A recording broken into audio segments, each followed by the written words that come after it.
Hoy voy a contarles una historia distinta. Es aterradora, pero a la misma vez es motivadora. ¿Cómo está, don Erasmo? Bien, Cuéntenos cómo es eso que Carlos Fonseca Amador, comandante en jefe de la revolución, padre de la revolución popular sandinista, le enseña a leer y a escribir a usted. Eso es verdad. es cierto. De la forma que él me enseñó a leer fue cuando en 1976 nosotros tuvimos un fracaso grande. Cuando la Guardia Nacional mató la familia de nosotros. A Su familia. un tío mío, el esposo del hermano de mi mamá, se llamaba Gregoria López, y la mató en la zona de un lugar que se llama La Chota, buscando eh, Yaoca. Fue asesinada por órdenes de un capitán de Cañada que los acusó de ser un bandoleros que le nombraban en ese tiempo come vaca y que ellos eran colaboradores de esa gente. Llegó la Guardia Nacional y los sacó y se los llevó a la cárcel de Jinotega y fueron asesinados brutalmente toda la familia. ¿Cuántos miembros murieron esa? Ahí Le podemos llamar casi una masacre. sí, eso fue una masacre porque murió mi tío Simón, murieron los 3 hijos de él, que los mató la guardia, y las muchachas solteras y el chavalo pequeño porque se corrieron y no los pudieron agarrar, no los mataron. Solo quedó mi tía, 2 hijas solteras y un chavalito varón que se llama Marcelino. Cuando ellos fueron arrestados y asesinados, con un tío mío que se llamaba Jesús Rey, que fuimos a traer estas familias para la zona del Cedro. Eso fue en el Achot. Nosotros vivíamos en el Cedro. Un año después, en 1977, a nosotros ya nos anda persiguiendo la guardia porque decían que nosotros colaborábamos con esa gente. Y dentro un contingente de gente del batallón blindado de Somoza a la zona del Cedro. Sí. Cuando nosotros miramos de que los andaban siguiendo los rastros fue cuando yo estaba pequeño, tenía 16 años, en el 77. Yo me fui para una zona del Juan y ahí hallé un amigo, se llamaba Guadalupe Romero. Con Guadalupe Romero yo me vine para esta zona. Ahí fue cuando Guadalupe Romero me enlazó con el subcomandante Inés Hernández de la guerrilla y el capitán Porfirio Aguilar, de los Aguilares de la guerrilla también. En ese tiempo, como todo era clandestino y secreto, nadie sabía que era de la guerrilla. En efecto. Pero ellos eran muy amigos de nosotros y siempre llegaban y nosotros no sabíamos que ellos eran guerrilleros. Ese era el problema. Cuando ellos se dan cuenta de que estamos en grandes peligros, ellos me sacaron para la zona de San José de Bucay y ahí me llevaron a un lugar que se llama un cerro que le decían el Toro, buscando San José, las vallas, ¿cómo se llama? ¿No es la misma zona de Cerro Gacho? No. No, para acá, buscando al par de San José de Bucay, en el Cerro del Toro. Allí fue donde ellos me llevaron. Estamos hablando de la misma cordillera del Cerro Saslaya. Correcto. Perfectamente. Cuando a mí me llevan allí, ahí ellos me llevaron directo donde estaba el grupo. Cuando nosotros llegamos allí, y como yo era un chaval de 17 años, de 16 años, dijo el comandante. ¿Qué le parece si le subimos un poquito más el volumen? Claro.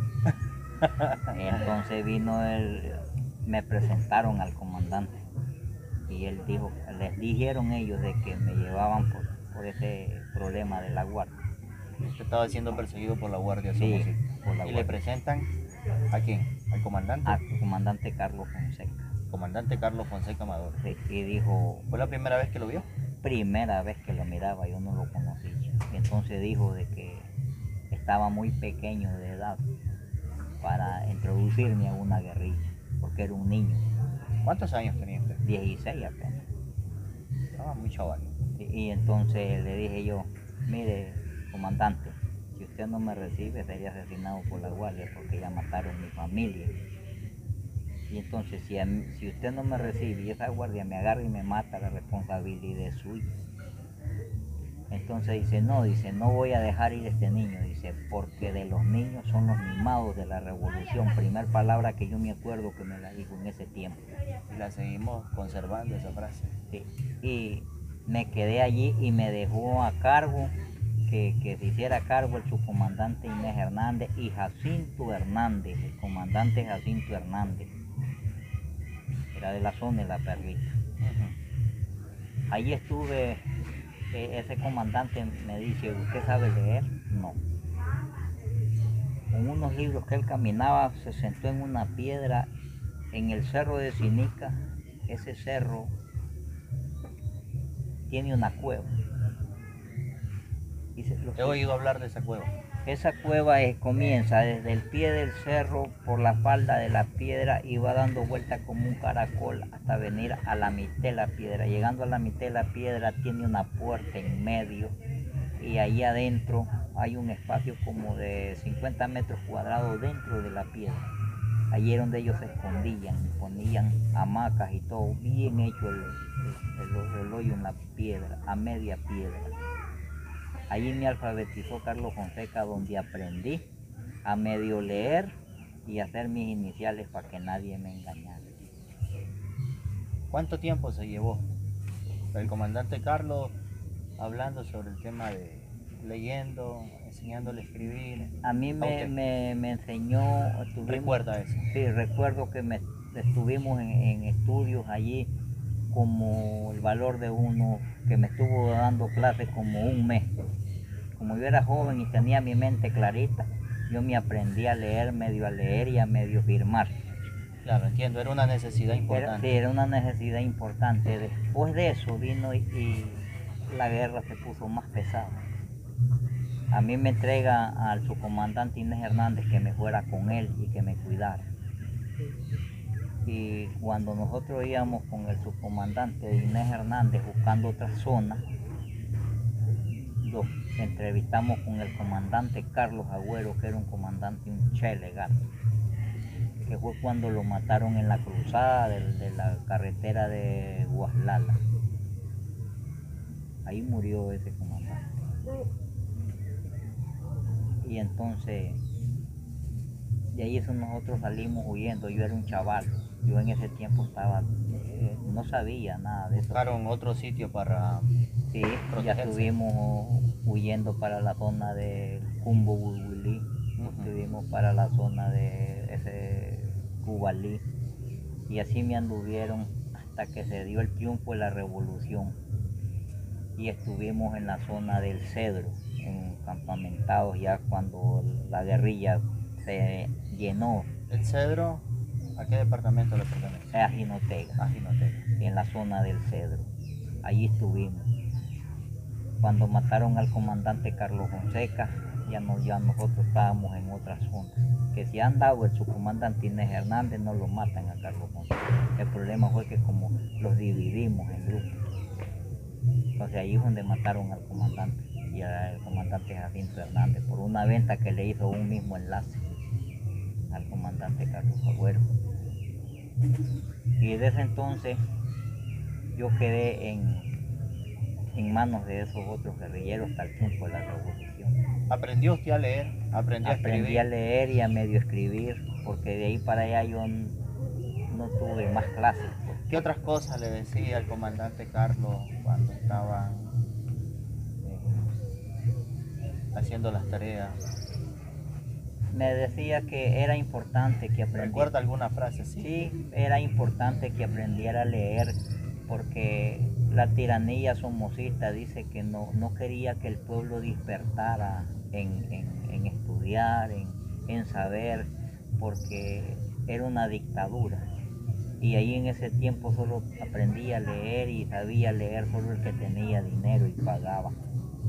Pero nosotros los pobres no teníamos acceso a eso.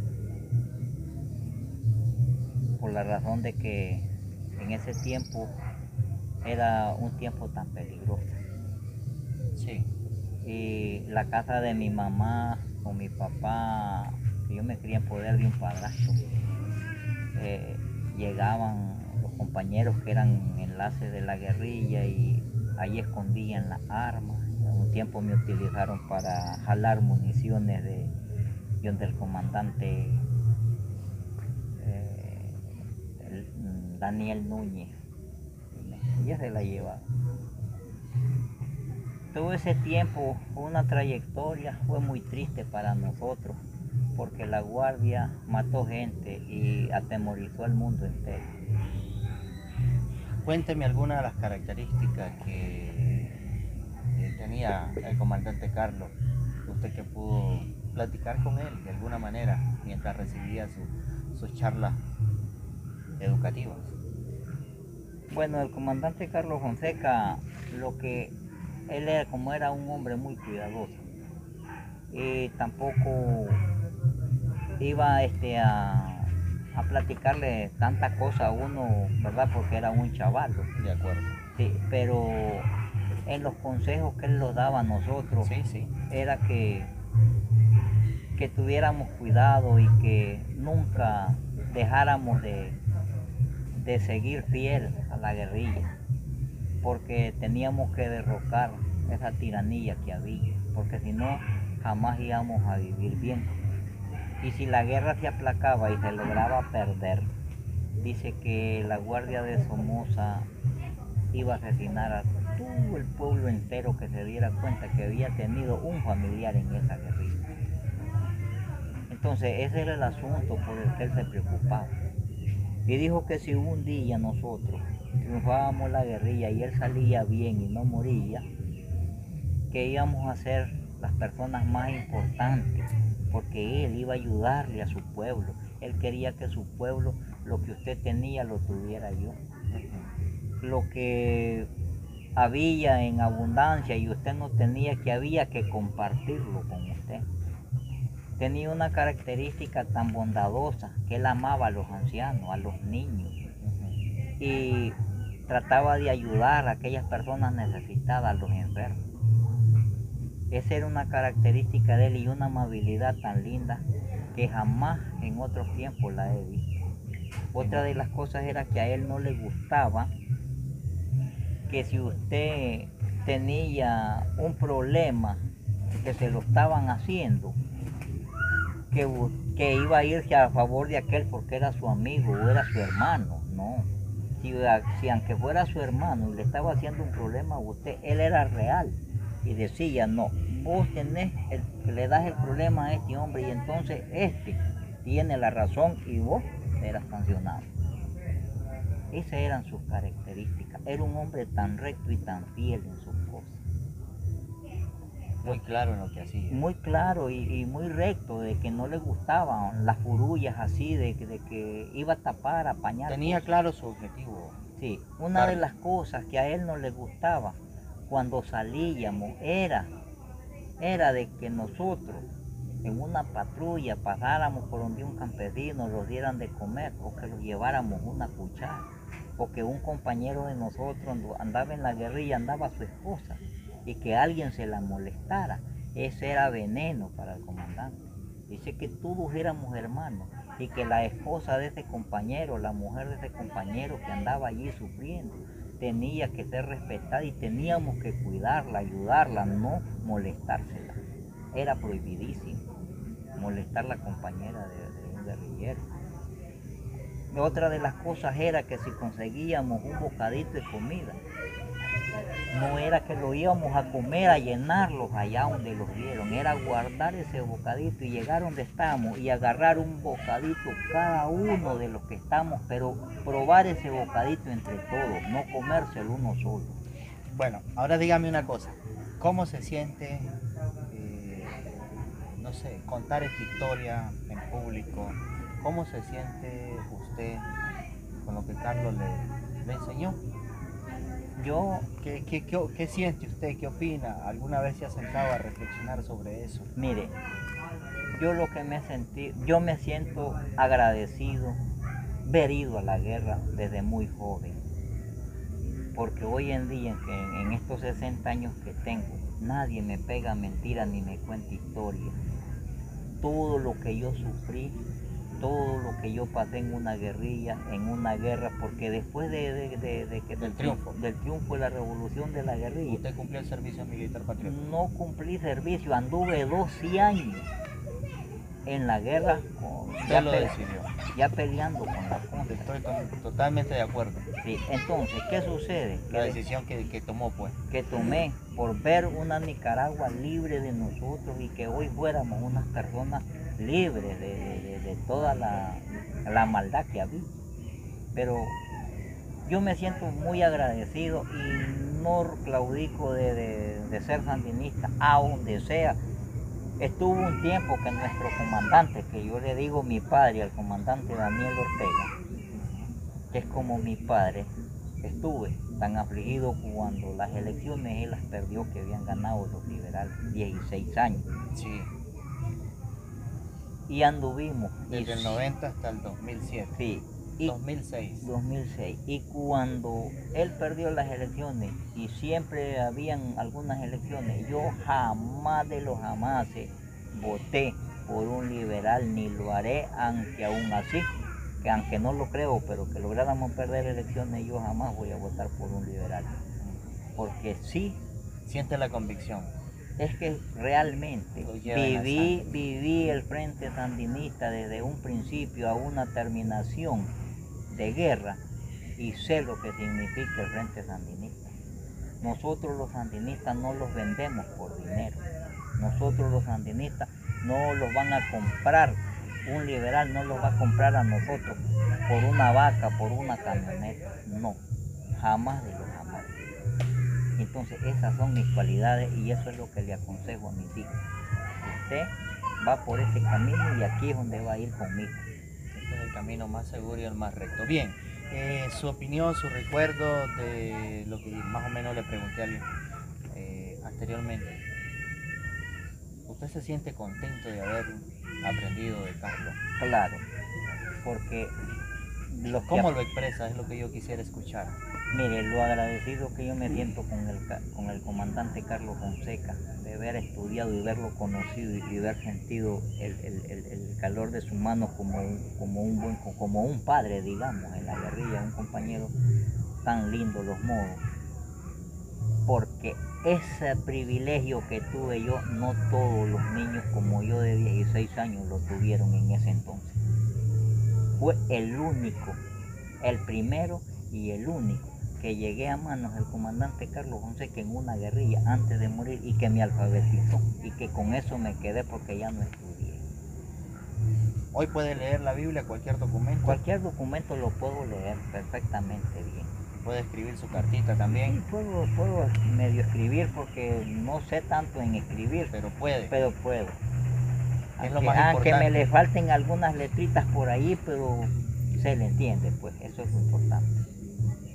Y me siento muy agradecido, mire. Y yo quisiera... Díganos lo último, para cerrar. Mire, yo para mí, que no ha muerto, pues. En mi corazón no ha muerto.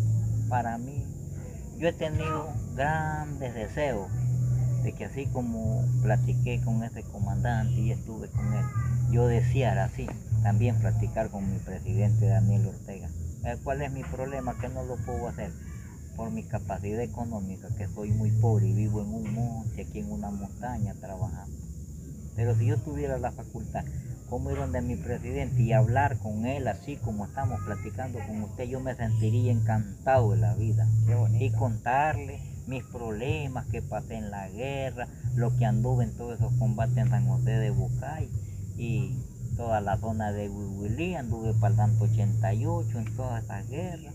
Estuve cuando la contra se metió a San Rafael del Norte, que bombardeó y mató la gente ahí. Sí. Cuando se metió a la Trinidad, que entró la guardia, también allá anduve apoyando al comandante Zorro, que le decían que era el jefe de Estelí. Sí. Y todas esas cosas. Que después llegó a ser alcalde. Sí, y todas esas cosas, yo quisiera pues platicar con mi jefe. Lo más bonito es platicar. Platicar con mi comandante, porque mi familia, mis hermanos que están en Matagalpa, Alfonso Raite, Lidio Raite, que son hermanos de madre conmigo, Esos viven con las mujeres de las campesinas del CUA que fueron atropelladas por la Guardia Nacional. Si le parece, volvemos a tener otra entrevista en otro momento y pues para mí es un gusto escuchar esta historia que yo obviamente no la había escuchado. Y de verdad que por un lado aterradora, lo dije al inicio, que ya me había platicado ciertas cosas, y por otro lado, evidentemente, es muy motivadora. Y en otra ocasión, si quiere que le platique cuando tuvimos algunos enfrentamientos, podemos hacer otra entrevista. Cuando vuelva a regresar, voy a venir el 31. Un gusto entonces. Pues, gracias. Nos vemos en la próxima.